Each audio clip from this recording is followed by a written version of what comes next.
Hello, नमस्कार दोस्तों। स्वागत है आपके अपने चैनल पर। तो आज हम लोग देखेंगे गुप्त वंश से जुड़े महत्वपूर्ण प्रश्न जो बार बार पूछे जाते हैं। तो चलिए शुरू करते हैं आज के पहले प्रश्न को। आज का पहला प्रश्न है, गुप्त वंश की स्थापना किसने की थी? चंद्रगुप्त प्रथम, समुद्रगुप्त, श्रीगुप्त या स्कंदगुप्त? तो इसका सही उत्तर होगा कि गुप्त वंश की स्थापना जो किया था साथियों, वह श्रीगुप्त ने किया था। ऑप्शन नंबर सी इस प्रश्न का सही उत्तर होगा कि गुप्त वंश की स्थापना श्रीगुप्त ने किया था। अगला प्रश्न है प्रश्न नंबर 2। प्रश्न नंबर 2 कह रहा है, गुप्त वंश के किस शासक को भारत का नेपोलियन कहा जाता है? चंद्रगुप्त प्रथम को, समुद्रगुप्त को, कुमारगुप्त को या स्कंदगुप्त को? तो साथियों, इस प्रश्न का जो उत्तर होगा कि भारत के किस शासक को भारत का नेपोलियन कहा जाता है, तो समुद्रगुप्त जो थे साथियों, उन्हें भारत का नेपोलियन कहा जाता था। ऑप्शन नंबर बी इसका सही उत्तर होगा। अगला प्रश्न है प्रश्न नंबर 3। प्रश्न नंबर 3 कह रहा है, चंद्रगुप्त प्रथम ने किस राजकुमारी से विवाह किया था? लिच्छवी राजकुमारी, कुमार देवी, शक राजकुमारी, सातवाहन राजकुमारी या गुप्त राजकुमारी? तो इसका सही उत्तर होगा साथियों कि चंद्रगुप्त मौर्य ने लिच्छवी राजकुमारी कुमार देवी से विवाह किया था। ऑप्शन नंबर ए इस प्रश्न का सही उत्तर होगा। साथियों, गुप्त वंश से आपको विभिन्न प्रतियोगिता एग्ज़ाम जैसे SSC, Bihar SSC, SSC GD आदि कई एग्ज़ाम में प्रश्न पूछे जाते हैं, इसलिए इसे आप लोग ज़रूर याद कर लेंगे। अगला प्रश्न है प्रश्न नंबर 4। प्रश्न नंबर 4 कह रहा है, गुप्त काल में सोने के सिक्के को क्या कहा जाता था? तो इसका सही उत्तर होगा साथियों कि गुप्त काल में सोने के सिक्के को दिनार कहा जाता था। ऑप्शन नंबर ए इसका सही उत्तर होगा कि गुप्त काल में सोने के सिक्के को दिनार कहा जाता था। अगला प्रश्न है प्रश्न नंबर 5। प्रश्न नंबर 5 कह रहा है, गुप्त वंश का सबसे महान शासक कौन माना जाता है? चंद्रगुप्त प्रथम, समुद्रगुप्त, चंद्रगुप्त द्वितीय या स्कंदगुप्त? तो साथियों, गुप्त वंश का जो सबसे महान शासक माना जाता है वह चंद्रगुप्त द्वितीय है। ऑप्शन नंबर सी इस प्रश्न का सही उत्तर होगा। चलते हैं प्रश्न नंबर 6 की ओर। प्रश्न नंबर 6 कह रहा है साथियों कि नालंदा विश्वविद्यालय की स्थापना किसके शासनकाल में हुई? समुद्रगुप्त, चंद्रगुप्त द्वितीय, कुमारगुप्त या स्कंदगुप्त? तो इसका सही उत्तर होगा साथियों कि नालंदा विश्वविद्यालय की स्थापना जो हुआ था वह कुमारगुप्त के शासनकाल में हुआ था। ऑप्शन नंबर सी इस प्रश्न का सही उत्तर होगा कि नालंदा विश्वविद्यालय की स्थापना कुमारगुप्त के शासनकाल में हुई थी। चलते हैं प्रश्न नंबर 7 की ओर। प्रश्न नंबर 7 है, गुप्त काल को किस नाम से जाना जाता है? भारत का स्वर्ण युग, भारत का लौह युग, भारत का पाषाण युग या भारत का मध्य युग? तो इसका उत्तर होगा कि गुप्त काल को भारत का स्वर्ण युग के नाम से जाना जाता है।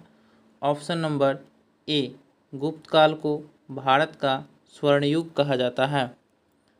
अगला प्रश्न है प्रश्न नंबर 8। यहाँ आपसे पूछ रहा है, गुप्त काल में फयान जो भारत आया था किसके समय आया था? यानी किस शासक के समय फयान भारत आया था? समुद्रगुप्त, चंद्रगुप्त द्वितीय, कुमारगुप्त या स्कंदगुप्त? तो साथियों, इसका जो सही उत्तर होगा वो होगा चंद्रगुप्त द्वितीय। ऑप्शन नंबर बी चंद्रगुप्त द्वितीय के शासनकाल में फयान भारत आया था, जो एक चीनी यात्री था। इसे भी याद रखेंगे साथियों कि फयान चीन का था। अगला प्रश्न है प्रश्न नंबर 9। प्रश्न नंबर 9 कह रहा है गुप्त शासकों की राजकीय सभा को क्या कहा जाता था? तो इसका उत्तर होगा परिषद। साथियों, गुप्त शासकों की जो राजकीय सभा होती थी उसे परिषद कहा जाता था, इसे याद रखेंगे।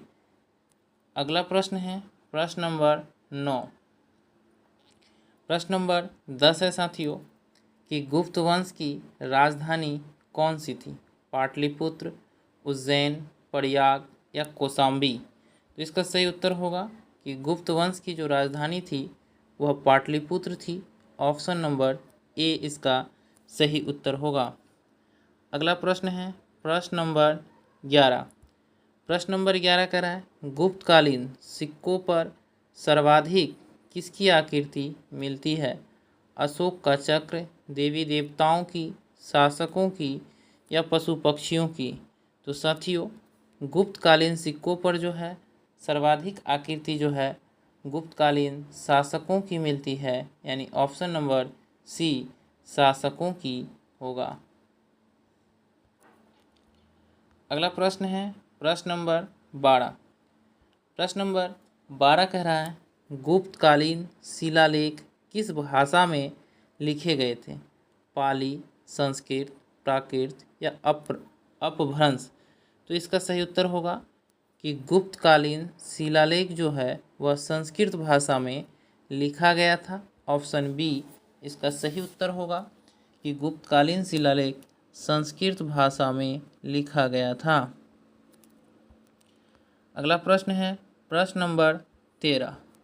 प्रश्न नंबर 13 है कि गुप्तकालीन प्रसिद्ध खगोल शास्त्री एवं महान गणितज्ञ कौन था? वराहमिहिर, आर्यभट्ट, ब्रह्मगुप्त या भास्कराचार्य? तो इसका सही उत्तर होगा साथियों कि गुप्तकालीन प्रसिद्ध खगोल शास्त्री एवं गणितज्ञ आर्यभट्ट थे। ऑप्शन नंबर बी इसका सही उत्तर होगा। अगला प्रश्न है प्रश्न नंबर 14। प्रश्न नंबर 14 है साथियों कि गुप्त वंश के पतन का मुख्य कारण क्या था? हुनों के आक्रमण, शकों के आक्रमण, मौर्य शासकों की पुनः स्थापना या पल्लवों का उदय? तो इसका सही उत्तर होगा साथियों कि गुप्त वंश के पतन का मुख्य कारण था हुनों के आक्रमण। Option number A. अगला प्रश्न है प्रश्न नंबर 15। प्रश्न नंबर 15 कह रहा है इलाहाबाद स्तंभ लेख किससे संबंधित है? अशोक से, समुद्रगुप्त से, स्कंदगुप्त से या चंद्रगुप्त प्रथम से? तो इसका सही उत्तर होगा साथियों कि इलाहाबाद स्तंभ लेख जो है वह समुद्रगुप्त से संबंधित है।